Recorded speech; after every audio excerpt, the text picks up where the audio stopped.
उखाड़ फेंका। दारुल उलूम देवबंद द्वारा चलाए गए इस आंदोलन के बारे में सर रोलेट ने लिखा कि ऐसी रणनीति को देखकर ब्रिटिश हुकूमत हक्का बक्का रह गई। दारुल उलूम देवबंद ने भारत के लिए जो किया वो आज तक कोई नहीं कर पाया। उड़ीसा के गवर्नर विशंभर नाथ पांडे के मुताबिक ये मदरसा अपने आप में एक देश था। अगर ये न होता तो भारत कभी आजाद न होता। भारत की आजादी के लिए लड़ने वाले इस मदरसे के 50,000 से अधिक उलमाओं को अंग्रेजों ने एक साथ फांसी दे दी थी।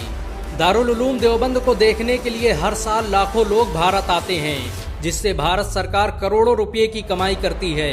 विदेशों से आने वाले लोगों के लिए देवबंद आज भी कौतूहल का विषय है। देवबंद से पढ़कर निकले करोड़ों लोग आज दुनिया भर में भारत का नाम रोशन कर रहे हैं। कोई भी देश ऐसा नहीं जहां पर इस मदरसे में पढ़ने वाले लोग मौजूद न हों।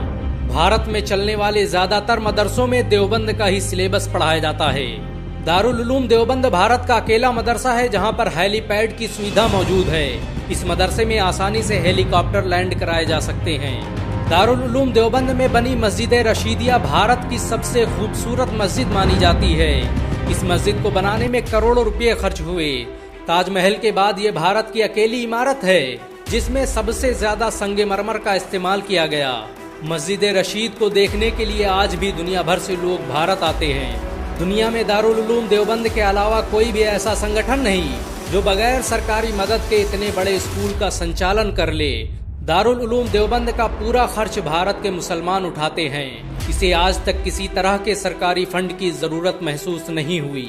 बहुत कम लोग जानते हैं कि अलीगढ़ मुस्लिम यूनिवर्सिटी की स्थापना में दारुल उलूम देवबंद का बड़ा किरदार रहा। इस मदरसे के कई उस्ताद अलीगढ़ मुस्लिम यूनिवर्सिटी की मजलिसे सूरा में शामिल रहे।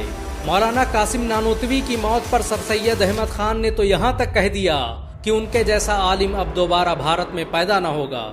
दारुल उलूम देवबंद की जब स्थापना हुई तब इसमें कोई पढ़ने वाला नहीं था, लेकिन आज उसी देवबंद में पढ़ने के लिए दुनिया के कोने कोने से लोग आ रहे हैं। देवबंद आज सिर्फ एक मदरसा ही नहीं, भारत की पहचान बन चुका है।